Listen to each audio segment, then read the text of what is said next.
Hello everybody, I'm Chaitali Sarkar and welcome to my show Paradise Regained.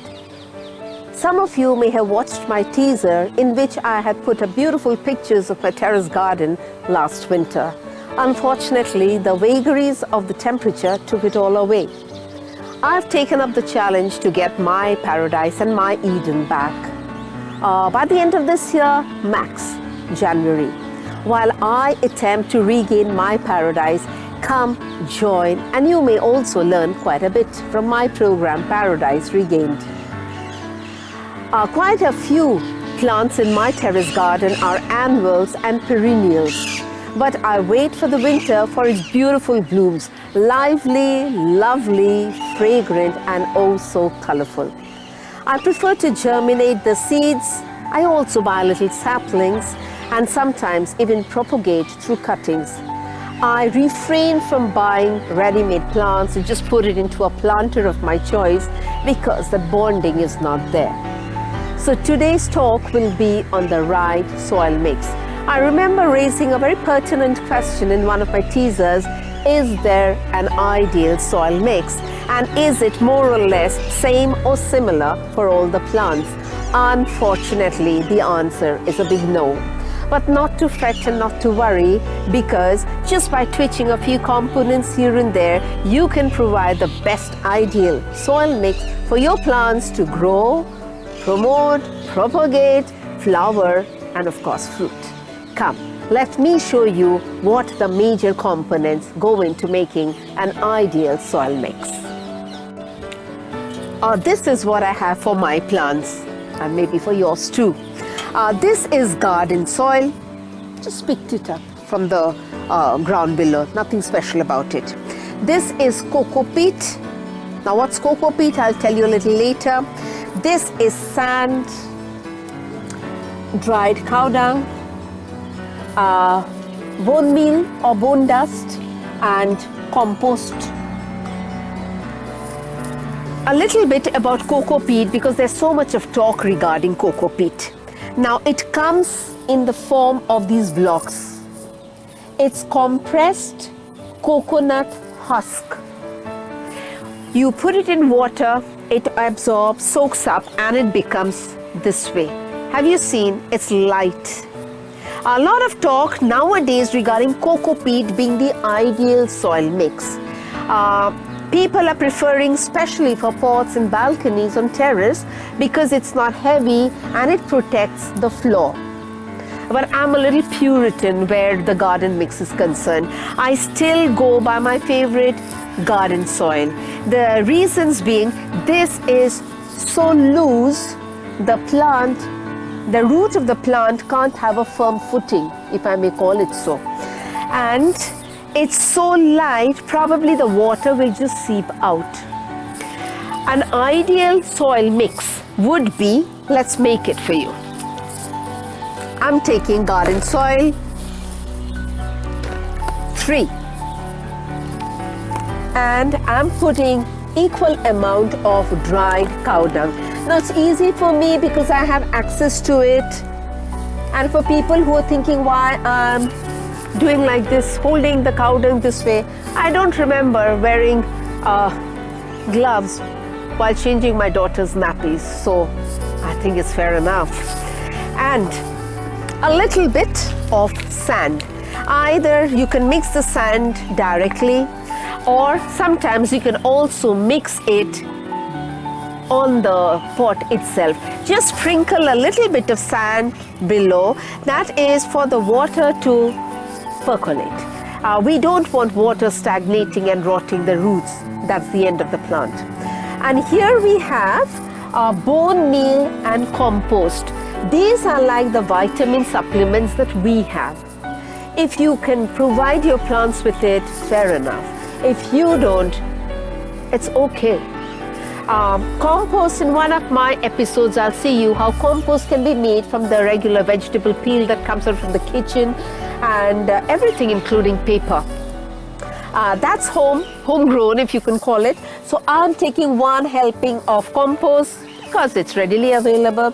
Another same amount of bone meal. And there you have the perfect soil mix. I am not in favor of anything fanciful. I try to keep it as natural as possible, as organic as possible, and as close to nature. There may be a lot of fanciful chemicals that you can add. I'm at least not in favor. This mix that you are seeing over here is the mixture that I've used for all my plants here.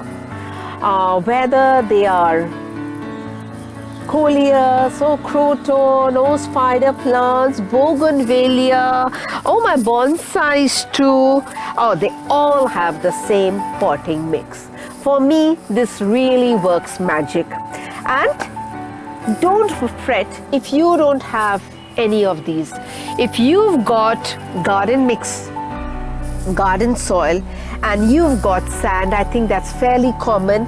Just use these two along with cow dung or along with compost and bone meal. You'll have fantastic growth, I trust. And just for those who are beginners, you might be thinking, is this the ideal soil mix? No. Let me empty out this. A little bit of knowledge, I think, would help your plants. Have a look at these plants. These are called succulents. Are you seeing? They're very fleshy. And cactus here, fleshy, it's got thorns. You've got this also, fleshy enough. And you've got adenium, that's called desert rose.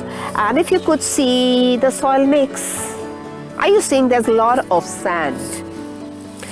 And the reason being, the soil that will go into this variety, cactus and succulent and adenium, I would give a good helping of sand. That's 1, 2, and 3, and 4. 4 of sand, just 1 of garden soil, right?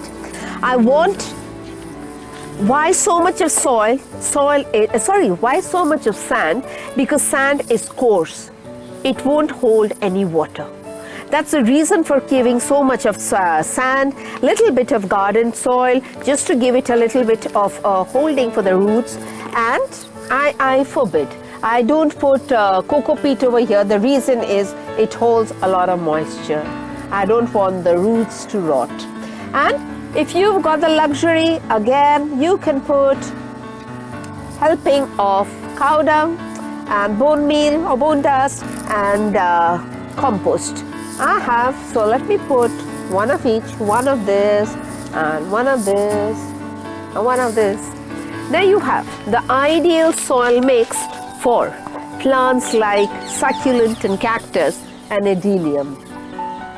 And I also need to tell you, the only time when I'm a little bit in favor of coco peat is when I germinate. I bought a whole lot of seeds for tomato and eggplant, brinjal, and this is only coco peat. I was told in the sachet giving me instructions that it would take me 7 to 15 days for it to germinate. The first sprout came out within the second day, and the plant that you're seeing now, it's 1 week old. And the great result is lavender. The sachet said 45 to 90 days. I'd given up hope, but for nostalgic reasons, I wanted to grow lavender this season. And can you see, it's the 7th day today, and I already have 3 plants popping up. So, for germination, always go for coco peat. It's light, just right for the baby roots to get a grip. And the best part about it is it holds a little bit of moisture. So when you will be pouring or sprinkling water, it will be moist. So it will be just right for the seed to swell and for the plumule and the radicle to come out. And if I may also add, if you thought soil is the only medium, oh no, it isn't. Come, let me show you what I have in store for you. Look at this. It's in water. That's a variety of a money plant. And so is this. I love this. Live life love and laugh made it yesterday. And also, so for money plants and varieties of such plants, I'll have episodes telling you which ones can take in water, or you can have it like this. I hope you enjoyed the episode as much as I did presenting it for you. It's been one fun-filled episode to get to the basics of soil mixes. Do add your comments so that it's very motivating, very encouraging, and if you would want me to touch on any aspect of gardening, it'll be my pleasure. Please do like and do subscribe. The next episode coming up is on revamping. I show you how I made this wall so attractive and what a stunning wall it is. Thank you, bye-bye, and happy gardening.